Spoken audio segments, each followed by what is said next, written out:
안녕하세요. 저는 40대 중반의 두 아이의 엄마로 살아가고 있는 평범한 여성이에요. 결혼을 할 때는 시어른을 잘 만나야 한다고 하잖아요. 솔직히 가장 최악의 시부모가 어떤 사람이라고 생각하세요? 간섭하는 사람? 오히려 무관심한 사람? 말로 사람을 꼽주거나 언제나 차가운 인상으로 선긋는 사람?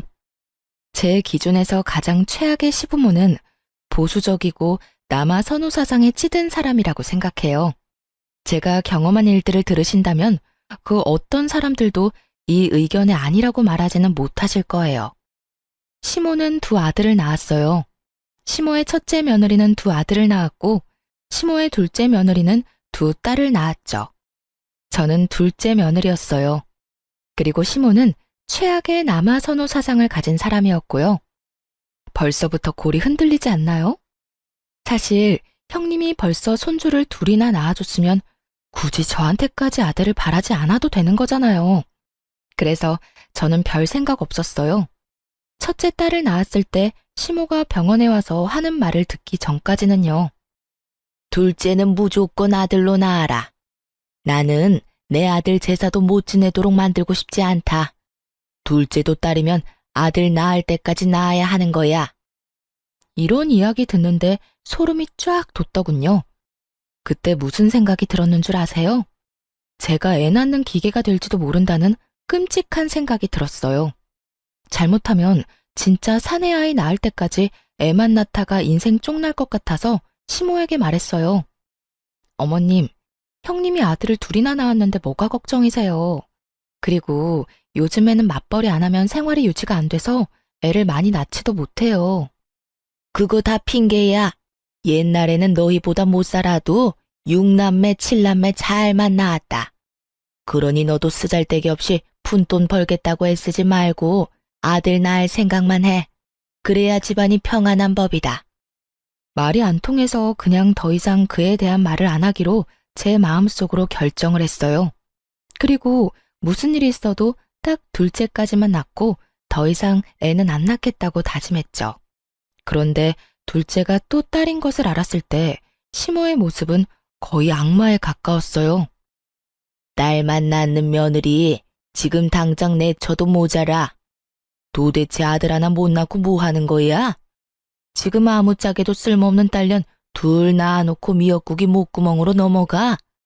너 앞으로 나한테 대접받을 생각하지도 말어. 아들도 못 낳는 며느리한테 잘해줄 생각 없으니까. 아니, 처음부터 대접받을 생각도 없었고 결혼했을 때부터 꾸준히 대접받은 적도 없었거든요. 근데 저런 말을 하니 저도 기분이 안 좋았죠. 친정에서 몸조리를 하고 집에 와서야 시모 말이 무슨 뜻인지를 깨닫게 됐죠. 대접을 받지 않게 하겠다는 말은 앞으로 열심히 부려먹을 거라는 이야기였다는 걸요. 시댁에서 해야 할 모든 잡일에 형님은 제외되고 저만 일을 해야 했어요. 당시 저는 병원에서 일하는 물리치료사라 평일에는 시간을 뺄 수 없었음에도 시모는 퇴근 시간에 귀신같이 전화해서 시댁으로 오라고 닥달을 했어요. 그렇게 시댁을 방문하면 제게 남은 건 잡일들 뿐. 저녁밥도 못 먹고 일하는 건 정말 서러움을 넘어선 분노를 일으키는 일이었죠.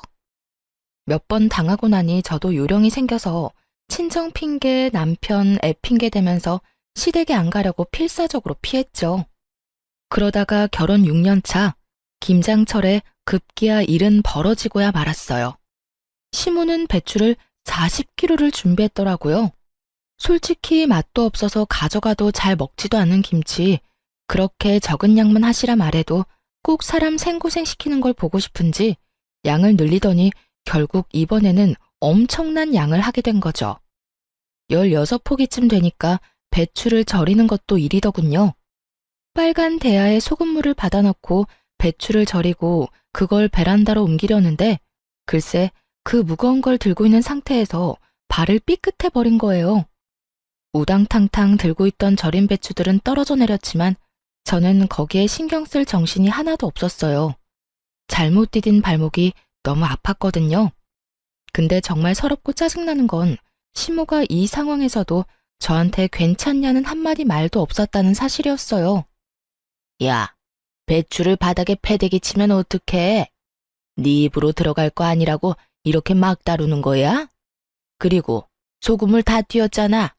나중에 가전이랑 가구랑 녹슬면 네가 다 책임질 거야. 깨끗하게 해놓고 가.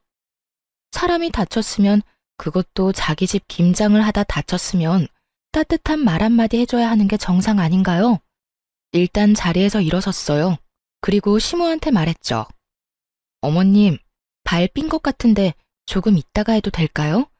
발목을 접질른 것 같은데 상태가 좀 안 좋아서. 제가 병원에서 일하는 물리치료사인데 제 발목 잘못된 거 아닌지 모를 리가 없죠. 그렇지만 너무 급성이라 발목에 티가 안 나더라고요. 최소 염좌, 까딱 잘못하면 금까지 갔을지도 모른다는 생각을 하고 있는데 시모가 제 말에 버럭 고함을 지르더군요. 너 엄살 떠는 거야? 아니면 설마 일하기 싫어서 일부러 넘어진 거 아니냐? 이것 봐. 요새 젊은 것들은 이래서 안 돼요. 한 것도 없이 요령만 피우고 당장 바닥에 있는 것들 안 치워?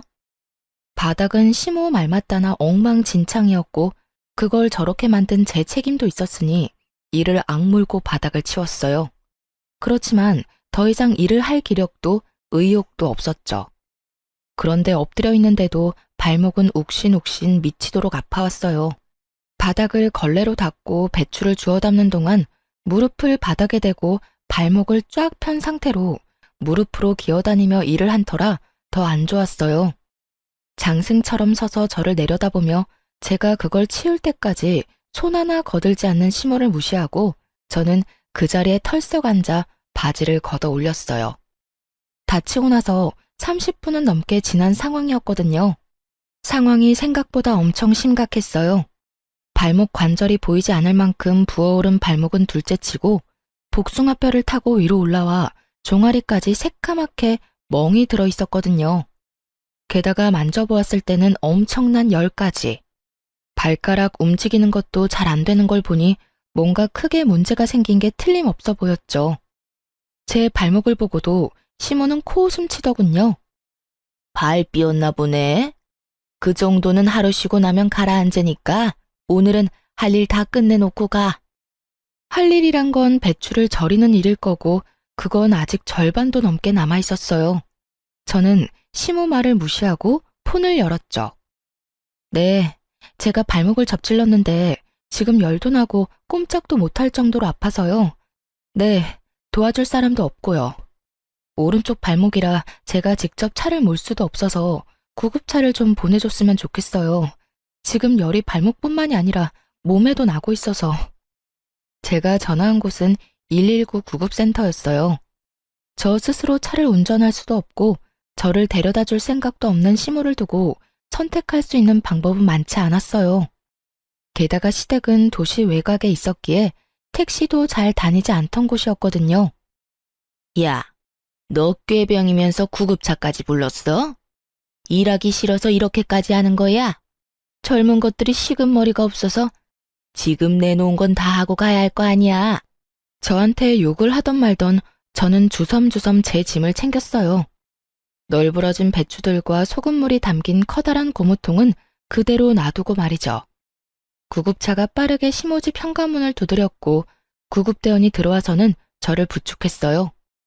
도와줄 사람이 없다고 해서 그런지 화를 내며 짜증을 내는 시모를 힐끗 쳐다보더라고요. 그래서 말해줬죠. 제 발목이 이 지경이 됐는데도 꾀병이라고 말하는 사람이에요. 이 다리로 배추를 다 절이고 가라니 말이 되는 소리예요? 구급대원도 진상과 엮이고 싶지는 않은지 시모를 모른 척하고는 구급차로 이동했어요. 다쳐서 구급차를 타고 병원을 가는데 마음이 한없이 편해지더라고요. 시모 면상 안 봐도 된다는 생각이에요. 그렇게 병원에 도착한 저를 기다리고 있던 건 의사의 무시무시한 소식이었죠.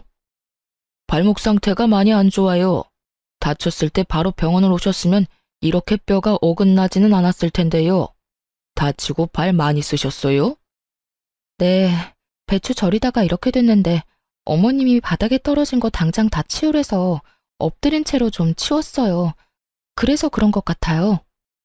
아이고, 고생 많으셨겠네요. 어쨌든 지금 수술은 필요합니다. 열어서 고정시켜서 핀 박아야 해요. 제발 실금 정도만 갖기를 바랬는데 결국은 골절 진단에 고정술을 해야 한다는 말을 들으니 그제야 화가 막 치밀어 오르더라고요. 제 직업이 병원에서 일하는 물리치료사인데 지금 이 발목 때문에 그 일도 제대로 못하게 될지도 모르잖아요. 적어도 2달 병원 신세 지는 건 당연해 보이는 발목을 보며 제가 한숨을 푹푹 내쉬고 있는데 전화통에는 불이 나더군요. 야, 너 왜 안 와? 병원에서 사진 찍고 볼 거 다 봤으면 와서 김장해야 할 거 아니야? 배추라도 다 절이고 가야지. 일하다 중간에 내빼는 게 어딨어? 너 이런 식이면 나도 너 가만 안 둬. 딸밖에 못 낳은 년이 시댁에서 일도 안 해? 그럼 내가 뭐하러 너를 며느리로 받아들였겠니? 본부는 다 해야지. 아프다고 안 하고 힘들어서 못하고 그런 게 우리 집에서 통할 거라고 생각해? 수술을 해야 한다는 말을 하고 이성적으로 이야기를 풀어보려는 저도 순식간에 분노 게이지가 찰 만큼 선을 확 넘는 발언에 저도 빽 성질을 냈어요. 사람이 아파서 병원에 와 있는데 어떻게 그런 말씀을 할 수가 있어요? 그리고 무슨 일만 있으면 저한테 딸밖에 못 낳은 년이라면서 뭐라고 하시는데 그런 어머님도 딸이에요. 한가족 된 사람 가슴으로 품어줘도 모자랄 판에 그거 하나로 이렇게 사람 하나 괴롭히니까 기분 좋아요? 누가 들어도 당연한 제 말에 화가 나는지 시모가 전화를 뚝 끊더군요. 그리고 얼마 지나지 않아 남편에게 전화가 왔어요. 야근을 한다며 늦게 들어올 거라고 했던 남편인데 갑자기 전화를 하니 눈치가 딱 오더군요. 시모가 남편에게 무슨 말을 했구나 하고요. 전화를 받으니 남편의 고성이 날아오더군요. 저희 남편은 다 좋았는데 이거 하나가 단점이었거든요. 평상시에는 무슨 일이 있어도 무덤덤한 사람이 시모가 무슨 말만 하면 앞뒤 안 가리고 저한테 성질부터 내고 보는 거요. 시모가 얼마나 아들을 아꼈으면 시모 말이라면 똥으로 매주를 쓴데도 믿을 사람으로 큰 거예요. 야, 너 집 난장판으로 해놓고 갔다는 거 사실이야? 엄마가 전화 와서 나한테 하소연을 다 하더라. 도대체 무슨 생각으로 그런 짓을 한 건데? 아, 일도 바빠 죽겠는데 좀 잘하자. 엄마 비위 맞추는 것도 며느리 할 일이잖아. 야, 내가 그 비위 맞춰주다가 발목 수술까지 하게 됐는데 무슨 헛소리야. 너 나한테 그딴 거 시키려고 결혼하자고 했어? 아니면 딸 둘 낳고 나니까 너도 내가 하찮아 보여? 내가 너희 집 하녀냐고. 친놈이? 아, 바락바락 화를 내는데 발목이 엄청 쑤셔오더라고요. 흥분하니까 통증이 더 심해지는 것 같아서 저는 옆에 서 있는 간호사를 잠깐 불렀어요. 그리고 제 전화기를 넘겨주며 간호사에게 부탁했어요. 이 전화가 제 남편인데 지금 제 상황을 좀 설명해 주시면 안 될까요? 제가 화를 내니까 발이 너무 아파서. 제 부탁에 간호사가 살신성인의 자세로 제 전화를 받아 사실만 딱딱 알려주더군요. 네, 환자분 발목은 완전히 부러져서 어긋나셨어요. 금식하고 내일 수술을 하셔야 해요. 핀 박는 수술이라서 시간은 좀 걸릴 수 있고요. 최소 2달은 조심하셔야 하고 박아놓은 핀을 뺄 때까지는 안에 핀 박고 생활하셔야 하고요. 구구절절 간호사가 설명을 해주고는 제게 전화기를 주더군요. 남편이 뭐라 말하려는데 저는 전화를 끊었어요. 그러자 야근을 접고 응급실로 달려왔더라고요. 이게 다 무슨 일이야? 엄마는 당신 다쳤다는 말 없었는데. 당신한테는 어머님 말이 법이야? 어머님한테 무슨 짓 했냐고 묻고 네 눈으로 똑바로 봐 내가 어떤 꼴인지. 이런 꼴인데도 나한테 김장이나 하라고 난린데 당신이 나한테 위로도 못할 망정 어머님하고 같이 붙어서 나란히 내욕을 해? 누가 봐도 심각한 제 다리에 남편이 꿀먹은 벙어리가 되더군요. 괜찮냐는 말 한마디가 나올 수나 있었겠어요? 염치라는 게 있는 놈이면 아무 말도 못하는 게 정상이지. 그런데 남편이 제 눈치만 보는 동안 시모에게 또 전화가 오더군요. 저는 제가 받지 않고 남편에게 넘겼어요. 왜 나한테 줘? 그 전화 내용을 들어보면 내가 왜 주는지 알 거야. 잔말 말고 전화나 받아. 네. 전화를 받았는데 시모 목소리가 수화기를 뚫고 제 귀에까지 오더군요. 야, 우리 아들한테 일렀으니까 너 꾀병 부리지 말고 어서 집에 와. 일하기 싫다고 다친 척하는 게 말이 돼? 버러지도 그런 짓 안 해. 네가 눈에 뵈는 게 없어서 지금 배짱 부리나 본데? 어머니, 와이프 지금 다리 다쳐서 꼼짝달싹도 못해요. 아픈 사람한테 전화해서 이게 무슨 행동이세요? 제가 여태껏 어머니 편 많이 들어드렸지만 아픈 사람한테 이러시면 안 되죠. 제발 앞으로 자중하세요, 제발. 잘 모르시면 가만히나 계시라고요. 저한테 전화해서 고자질하지 마시고. 남편이 시모에게 소리를 치자 시모도 당황한 눈치였어요. 하긴 발목이 박살이 난 마누라 앞에서 지 어머니 편드는 놈이면 당장이라도 이혼을 했겠죠. 그렇게 저는 그 다음날 금식 후 수술에 들어가게 됐고 8주 동안 입원을 해야 했어요. 그리고 제가 정말로 수술에 들어가야 한 것을 알게 된 시모가 혼자 김장을 하려는 게 엄두가 안 나는지 그간 한 번도 부르지 않았던 첫째 며느리에게 전화를 했더라고요.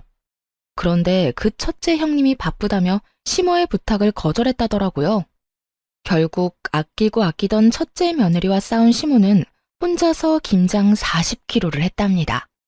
시부가 도대체 무슨 정신으로 그 많은 양을 며느리한테 시키려고 했냐고 정신 사나우니 빨리 눈앞에서 치우라고 호통치는 바람에 결국 시모가 혼자서 김장을 다 했다고 하더군요. 그 이야기 듣는데 속이 얼마나 시원한지. 저를 괴롭히려는 의도였는지는 알 수 없지만 시모만 고생하게 됐으니 사람 일은 한 치 앞도 알 수가 없는 거더라고요. 2달 동안 일을 쉬어야 했지만 시모가 곤란해졌다는 것만으로도 십년 묵은 체증이 다 내려가는 것 같은 개운함이 있었어요. 그 뒤로 시모가 저를 괴롭힐 때마다 발목 이야기를 했더니 더 이상 저를 그만큼 괴롭히지는 않았어요. 그리고 저도 뭐가 좋다고 괴롭히고 차별하는 시모와 같이 있고 싶겠어요? 그래서 시댁과는 대면대면하게 살았죠. 다행인 건 남편은 그런 일에 별로 신경을 안 쓰더라고요. 그런데 완전히 인연을 끊을 수는 없더라고요. 가끔씩 타이밍이 안 좋아서 애들을 맡길 일이 생겼거든요. 결혼 15년 차에 남편이 허벅지와 엉덩이 통증으로 병원을 방문했어요. 그런데 대퇴골두 무혈성 괴사라는 이상한 병으로 수술을 해야 한다는 이야기를 들었거든요. 놔두면 뼈가 녹아서 걷지 못한다는 이야기에 겁이 나서 남편 수술을 위해 저도 병간호를 하기로 했어요. 보통 제가 애들을 볼 수 없을 때는 친정의 아이들을 맡기는데 하필이면 친정에 일이 있어서 아이들을 맡길 수 없는 상황이었어요. 친언니에게 부탁을 하니 학교 어린이집 마치고 자기 전까지는 언니가 봐줄 수 있다고 하더군요. 하지만 언니네 집은 시부모와 합가해서 살고 있으니 잠을 재워주는 건 좀 그렇다고 하더라고요. 아무래도 눈치가 보일 수밖에 없는 것 같았어요. 그러다 보니 저녁부터 아침까지 봐줄 사람을 찾는 게 쉽진 않더군요. 그래서 어쩔 수 없이 시모에게 전화를 했죠. 어머님, 남편 수술하고 혼자 목발 짚을 수 있을 때까지만 우리 애들 저녁 9시부터 아침 8시까지만 봐주실 수 있으세요? 그 외의 시간은 저희 친정언니가 봐줄 거라서. 그러나 시모는 시큰둥하더군요. 네 애들을 내가 왜 봐? 귀한 아들도 아니고 딸년들을 둘이나 나더러 보라고? 싫어. 다른 사람한테 물어봐. 결국 이야기는 더 이어지지도 못하고 끊어졌죠. 저는 남편에게 부탁했어요. 다른데 아무리 찾아봐도 맡길 곳 없으니 그래도 혈육이라면 봐주지 않을까 하고요. 남편이 시모에게 전화해 부탁하자 그제야 어렵사리 봐주겠다고 하더군요. 걱정되는 마음에 남편에게 한마디 덧붙여 보냈어요. 그냥 애들 아침밥만 주고 저녁에 잠만 재워주면 된다고요. 다른 거 다 제 언니가 해줄 거라고. 그렇게 일주일 동안 애들이 시모와 제 언니 집을 왔다 갔다 하며 생활하게 됐어요. 걱정이 안 되는 건 아니었지만 언니가 애들을 잘 봐줄 거라고 생각하고 저도 남편 병간호를 했어요. 그런데 애들을 시모와 언니에게 맡긴 지 4일째 되는 날, 친정언니가 전화를 했어요. 김서방 간병하느라 바쁘지? 다른 게 아니라 내가 이런 말 하기는 좀 조심스럽기는 한데 아무리 생각해도 아닌 것 같아서 연락했어. 조심스럽게 말하는 언니 때문에 저도 덩달아 조심스럽게 물었죠. 무슨 일 때문에 그래? 애들 때문에 많이 힘들어? 아님 혹시 무슨 일이라도 생겼어? 애들을 못 봐준다는 말을 할까봐 전전긍긍하는 제게 언니가 던진 말은 충격에 가까운 고발이었어요. 너희 애들 지금 4일째 아침밥도 못 먹었대. 게다가 저녁에도 할머니가 청소며 빨래며 온통 일만 시키느라 숙제도 못하고 올 때마다 애들이 걸신 들린 것처럼 먹어. 너희 시어머니 문제 있는 거 아니야? 뭐? 아침밥을 안 먹었다고? 꼴랑 11, 7살밖에 되지 않는 아이들이었어요. 영양을 충분히 섭취해야 할 시기에 아침밥을 안 먹였다는 이야기에 충격을 받은 제가 되물었죠. 그래, 애들이 저녁마다 너네 시댁에 가기 싫어서 울음바다야. 어린애들한테 자기가 어지럽힌 거 치우게 하는 것까지는 나도 이해해. 하지만 애들한테 할 말 못할 말까지 다 하는 건 좀 아니지 않니? 첫째는 이제 말도 다 알아듣고 분위기도 다 읽을 줄 아는데 들어보니까 거기 맡겨서 될 일이 아니야. 아니, 애한테 너는 딸이라서 쓸모없다는 말을 왜 하신 거야? 그러면서 너희 엄마가 너희 버리고 갈 거라는 말도 안 되는 말까지 하지 않나? 진짜 문제 있는 거 아니니? 그 이야기를 듣는데 속 안에서 천불이 나는 기분이 들었어요. 제가 원한 건 잠자리와 아침 식사뿐이었는데 시모는 그 시간 내내 애들을 괴롭히고 밥도 안 먹인 데다가 엄마 욕, 애들이 듣지 않아도 될 말들까지 생각 없이 짓거린 거예요. 조용한 제가 얼마나 화났는지 눈치챈 언니가 슬쩍 저한테 그러더라고요. 나도 눈치는 좀 보이는데 거기보다는 여기가 훨씬 괜찮은 것 같으니까 남은 며칠간은 우리 집에서 재우고 학교 보내고 할게. 예, 너희 그거 어떻게 좀 해야 한다. 딸들은 빨라. 상처도 얼마나 잘 받는데. 그런 이야기 들으면 얼마나 서럽겠니? 그것도 친할머니인데 진짜 너무하잖아. 애들 불쌍해서 진짜. 그 이야기를 듣는데 부들부들 떨리더라고요. 아무리 손녀딸 싫다고 말했어도 재우고 아침밥 먹이는 정도는 해줄 거라고 생각했어요. 핏줄이니까. 언니 전화를 끊고 나와서 시모에게 전화를 했어요. 어머님, 혹시 애들 아침밥 내내 굶겨서 보내셨어요? 누가 그래? 첫째 그게 그러든? 그놈의 계집애 입도 싸지. 제 엄마 닮아서 야가 빠졌네. 며칠 밥 안 먹는다고 안 죽는다. 그리고 일찍 못 일어난 걔들 탓이지 내 탓이냐? 애들을 어떻게 교육하길래 늦잠을 자도록 만들어? 애들이 늦잠 자는 게 뭐가 그렇게 화가 나실 일이에요. 깨워서 밥 먹이면 되죠. 제가 애들 하루 종일 봐달라고 한 것도 아니고 아침밥 먹여서 학교만 보내달라는 게 그렇게 어려우셨어요? 정말 너무하시는 거 아니냐고요. 그러면 네 새끼 네가 키워야지 왜 나한테 맡겨? 네가 뭘 잘했다고 지금 나한테 큰 소리를 쳐? 남편 병수발 든다고 지금 나한테 생색 내려나 본데 그건 당연한 일이야. 병수발 들면서 애들 보는 것도 당연히 네가 해야 할 일이고 어디서 배워먹지도 못한 것이 소리만 요란하지. 시모와 이대로 이야기하다가는 진짜 할 말 못할 말 다 할 것 같아서 남편에게 이야기하려고 전화는 일단 끊었어요. 그리고 남편에게 말했죠. 여보, 어머님 너무하신 거 아니야? 애들 밥도 안 먹이고 학교 보내셨대. 어떻게 그러실 수가 있어. 형님네 아들이었어 봐. 고기 반찬에 원하는 거 다 해주면서 먹여주셨을걸? 당신이 어머님한테 이야기 좀 해봐. 우리 애들 불쌍하지도 않아? 제가 남편에게 그렇게 이야기했는데 남편은 더 어이없는 말을 하더군요. 애들이 밥 좀 안 먹을 수도 있지. 그리고 잠 많은 애들 늦게 일어나면 그냥 보낼 수도 있고. 왜 이렇게 예민하게 굴어? 당신이 직접 맡긴 거면 그냥 어머니 믿고 놔둬.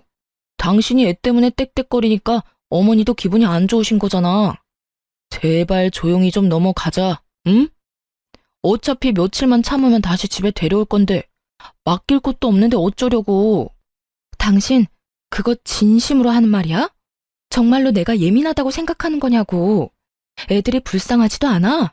당신도 아침밥 정도는 걸러도 된다고 생각하는 거냐고. 당신 어쩜 그렇게 냉정해? 당신도 어머님한테 옮았어? 아들이 아니라서 막 다뤄도 된다고 생각하는 거냐고. 그런 말이 아니잖아. 어차피 맡겨놓은 거 힘 빼고 놔두라는 거야. 배고프면 알아서 밥 달라고 하겠지. 그리고 한 끼 안 먹는다고 안 죽어. 태연스레 말하는 남편 놈을 보며 저는 온몸에 소름이 돋는 기분이었어요. 미친놈. 그 한마디를 남편에게 던지고 저는 남편을 병실에 놔두고 시댁으로 돌아왔어요. 올 때가 아닌데 돌아온 저를 보더니 시모가 눈을 크게 뜨며 묻더군요. 네가 왜 여기 있냐? 우리 아들 간병하는 거 아니었어? 누구한테 맡기고 온 거야? 저는 그런 시모 말도 무시하며 애들 짐부터 쌌어요. 싸가지 없는 말이나 하고 애들 귀한 줄 모르는 인간 병수발 드느니 애들 보는 게 더 낫다는 생각이 들었거든요. 남편 혼자 놔두고 왔어요. 어머님이 우리 애들 그런 식으로 취급하는 줄도 모르고 제가 미친 짓을 했네요. 고양이한테 생선을 맡긴 꼴이었지. 불쌍한 내 새끼들 굶고 눈치 봐가며 할머니 집에 있는 줄 알았으면 남편 병수발이나 들고 있지 않았을 거예요. 지금이라도 알았으니 애들 데리고 갈게요. 제 말에 시모가 어이없다는 듯 저를 돌려 세우더군요. 너 지금 나한테 시위하니? 그래서 남편은 놔두고 애들 데려가겠다고? 그렇게는 못해. 내 새끼 아픈데 어딜 가려고? 저는 시모 손을 탁 내쳤어요. 네 새끼 네가 키우라면서요. 남 손에 맡기지 말라면서요. 그러면 어머님 새끼도 어머님이 키우세요. 아픈데 잠이 오겠어요? 아침밥 굶은 것만 봐도 속이 다 뒤집어지는데 남의 손에 왜 맡겨요? 어머님이 가서 씻겨주고 닦여주면서 수발이나 드세요. 나는 내 새끼들 키울 테니까. 뭐? 야, 너 진짜로 병원 안 가? 우리 아들 보러 안 가는 거야? 시모는 제 뒤를 쫓아나오면서 자꾸만 저를 붙잡으려고 하더군요. 확 뒤돌아선 제가 시모에게 경고했어요. 안 가요. 내 새끼들 배 곱는 거보다는 안 힘드니까 오늘부터는 어머님이 아들 병간호하세요. 그렇게 애들 데리고 집에 돌아온 저는 미안하고 서러운 마음에 애들 붙잡고 눈물만 흘렸어요. 울지 말아야지 하는데도 미안한 마음만 들잖아요. 도리어 애들이 저에게 울지 말라며 엄마 잘못 아니라고 말해주는데 이것들을 두고 제가 망할 남편놈 병간호나 하고 있었다는 사실이 참을 수 없이 기분이 더러워졌어요. 그런데 저녁까지 제가 돌아오지 않으니 남편놈한테 전화가 왔더군요. 당신 뭐 하는데 오지를 않아? 미쳤어? 환자 놔두고 뭐 하자는 건데? 내가 아까 이야기했지. 나 도저히 어머님한테 애들 못 맡기겠으니까 내가 직접 애들 볼게. 당신 병간호는 어머님이 해주실 거야. 네 새끼 네가 키우라는데 그럼 내가 키워야지 누가 키워? 당신은 어머님 자식이잖아. 그러니까 어머님한테 병간호 받아. 난 안 갈 거니까. 당신 정신 나갔어? 어머니하고 그런 걸로 싸우자면 어쩌자는 건데? 어머님이 애들 굶겼다고 일주일 내내 굶기는 게 할머니가 손녀들한테 할 짓이야? 어머님도 나쁘지만 당신도 나빠. 애들이 굶는다는데 뭐? 너 같은 걸 남편이라고 데리고 산 내가 병신이지. 자식들 밥 굶기고 할머니한테 눈치 보게 만들면서까지 너하고 살고 싶은 생각 없어. 세상 천지에 배 터지게 먹여주는 할머니는 봤어도 애들 밥 안 주는 할머니는 처음 봐. 게다가 애들한테 무슨 말 했는지 알고는 있어? 애들한테 너희가 딸이라서 쓸모가 없단다. 너희가 딸이라서 너희 엄마가 너희 버리고 간단다. 이런 말을 했다는 것도 믿기지를 않아. 내가 왜 이런 소리 내 자식들한테 듣도록 만들어야 하냐고.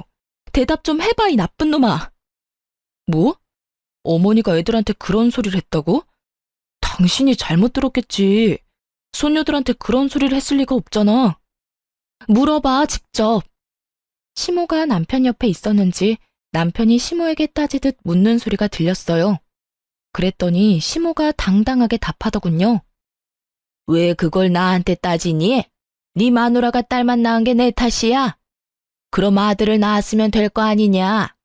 그런 말 좀 했기로써니 뭐가 그렇게 잘못된 일이야? 나 어릴 적에는 그것보다 더한 말도 듣고 자랐어. 너 없어도 우리 집 잘만 돌아가. 첫째 며느리가 다 잘해줄 거다. 그러니 나갔으면 그냥 그대로 애새끼들 데리고 나가. 다시 이 집에 돌아올 생각 말고. 얼굴 안 보니까 속이 시원하네. 저는 시모 말에 코웃음 쳤어요. 김장하러 오라고 부탁한 것도 거절당했다면서 잘하기는. 착각은 자유지. 그리고 우리 이혼하자. 난 이런 집안에서 못 살아. 여보, 잠깐만. 남편이 뭐라 말하던지 말던지 전화 끊고 이혼 소송 시작했어요. 그런데 며칠 아들 자식 간병일 해보더니 힘들었는지 시모가 전화와서는 저더러 어이없는 말을 하더군요. 이혼 기간 중에도 네가 우리 아들 안 사람이고 내 며느리다. 그러니 네 남편 병간호하러 들어와. 어디 며느리가 시어머니한테 일을 다 맡겨놔?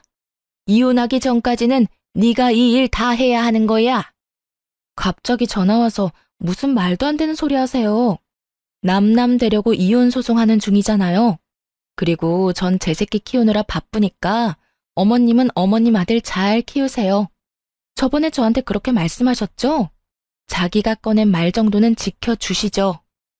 전화해놓고 본전도 못 찾은 시모는 씩씩거리며 저한테 따지더라고요. 너 정말 이렇게까지 해야겠어? 네 딸들한테 고작 그딴 말 했다고 나한테 이러는 거면 너 실수하는 거야. 시어머니가 딸보다 아들 더 원할 수도 있지. 어디서 속 좁게 이런 식으로 사람을 골탕 먹이려고 들어? 그러니까요. 앞으로도 평생 그렇게 사실 거죠? 그러니까 이혼하는 거라고요. 저는 그런 곳에서 내 새끼 키우면서 못 살아요. 억만금을 줘도 그런 곳에서 살고 싶지 않은데 볼 것도 없는 집안 뭐하러 듣기 싫은 소리 들어가며 살아요? 이참에 우리 헤어지고 각자 갈 길 가요. 이런 식으로 연락하지도 마시고요. 그리고 저번에 저한테 뭐라고 하셨죠? 첫째 며느리가 잘해줄 거라고 하셨죠? 그러니까 저한테 전화하지 말고 손자들 둘이나 낳아준 첫째 며느리한테 전화하세요. 시모는 여전히 당당하더군요. 그래도 자기 힘드니까 금방 연락 오는 거 보세요. 아주 저를 식모처럼 생각하고 있는 게 눈에 다 보이더라고요. 언제는 첫째 며느리가 다 해줄 것처럼 자신만만하더니 이제 와서 꼬리 말고 저를 찾는 꼴이 너무 웃겼어요. 그렇게 이혼은 저에게 좀 더 유리하게 해결됐어요. 저희가 살던 신혼집도 처음부터 공동명의에 반반 부담한 거라 그대로 나눴고 친권, 양육권, 위자료 싹 다 제가 가져왔어요. 저는 받은 돈과 은행에서 대출한 금액으로 딸아이 둘과 같이 살 집을 샀어요. 그런데 이미 이혼도 다 된 마당에 형님에게서 전화가 왔어요. 결혼 기간 동안 얄미운 사람이기도 했고 항상 저한테 일 시키고 본인은 몰래 빠져나가던 사람이라 좋게 볼 수는 없는 사람이었어요. 동서, 잘 지내? 아휴, 나 동서네가 이혼하고 나서부터 어머님한테 끌려다니느라 힘들어 죽겠어. 이혼하니까 많이 편하지? 어쩐 일로 전화하셨어요?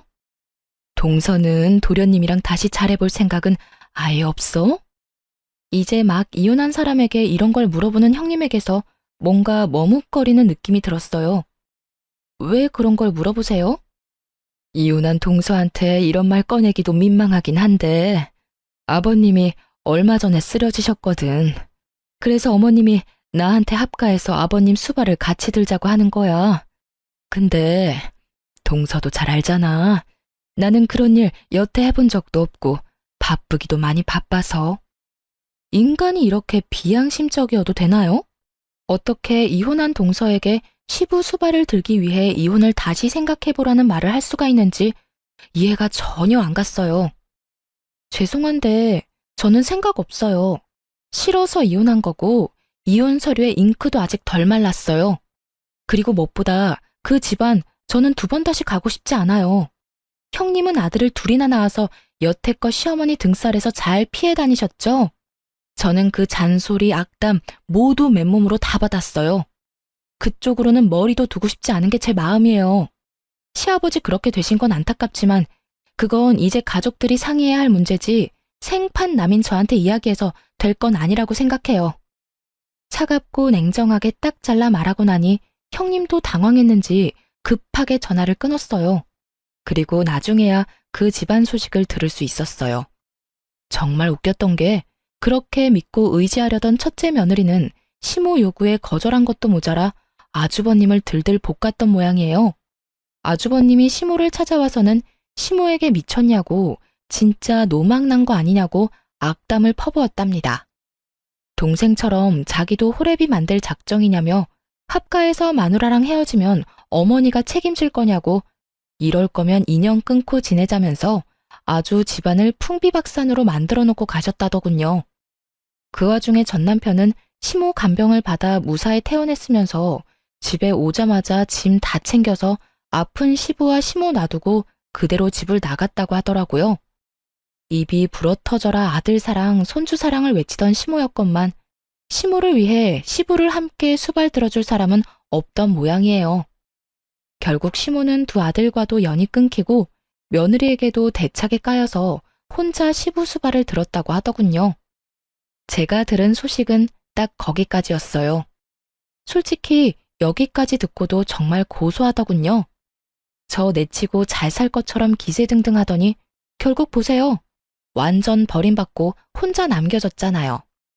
그러니 사람이 마음을 곱게 써야 하는 법이에요. 그렇게 저는 그 사람들을 잊고 제 일에 집중하게 됐어요.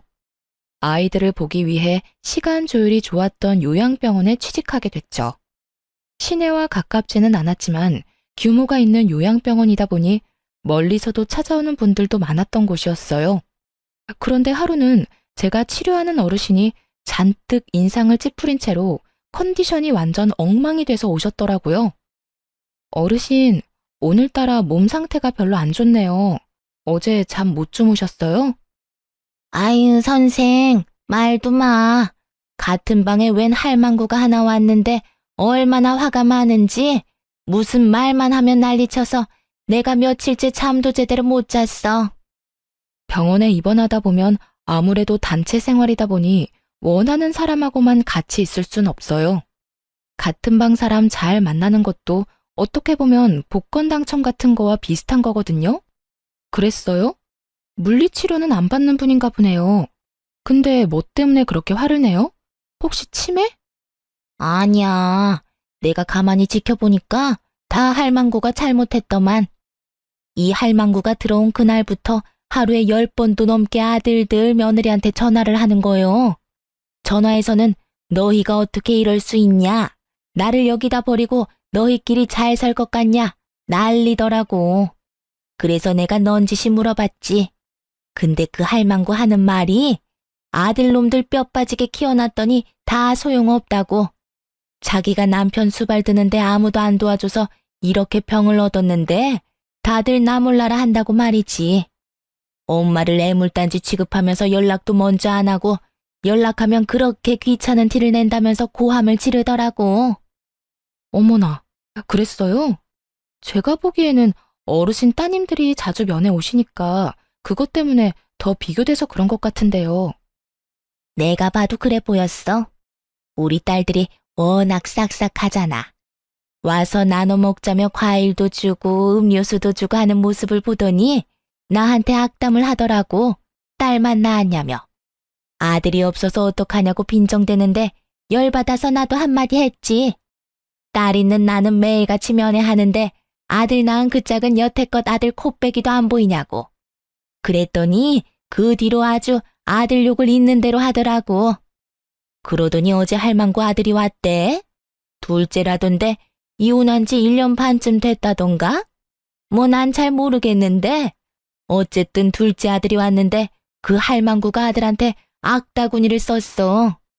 왜 여기 처박아 놓고 들여다보지도 않냐고 말이야. 그랬더니 아들놈 하는 말이 기가 막히더만. 엄마가 마음을 곱게 썼으면 며느리들이 왔을 거라고. 자기 이혼한 건 엄마 책임이 크다면서 그 사람 많은 데서 늙은 엄마를 핍박하는데 살벌하더만. 내가 봤을 때는 그 할망구도 잘못했는데 아들놈도 싹퉁머리가 없는 게 영. 어르신에게 이야기를 들을수록 뭔가 모르게 묘하게 익숙한 느낌이었어요. 그래서 그분이랑 싸우느라 잠을 못 주무신 거예요? 아니, 그 할망구가 여기 오고 나서부터 약간 치매기가 왔거든. 그놈의 핸드폰만 붙들고 내내 전화를 하니까 어제 아들이 왔는데 그런 소리를 하고 갔으니 이 할망구도 정신을 놔버렸는지 어쩌녁 내내 불도 안 들어오는 전화통 붙들고 아들 이름인지 뭔지 누구야 누구야 불러대면서 온 방에 사람들 잠도 못 자도록 하고. 아휴, 밤에 잠도 안 자, 낮에도 안 자. 기운은 어찌나 좋은지 목소리만 커서.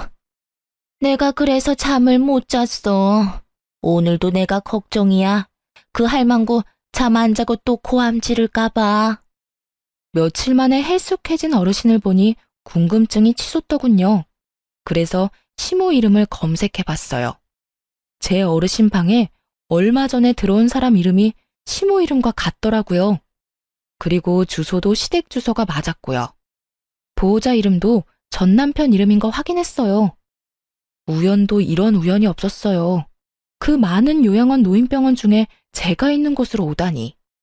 그렇게 잘 살 것처럼 굴더니 결국은 두 아들 모두에게 버림받고 홀로 노인병원에서 면회도 없이 있는 거 보니 자식을 시모처럼 키우면 안 되겠다 하는 생각이 들었죠.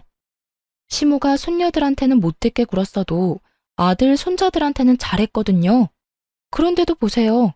결국 아픈 시모 병실에 면회 오는 사람이라고는 아무도 없다는 거죠. 저도 병원에 있으면서 보는 게 있잖아요.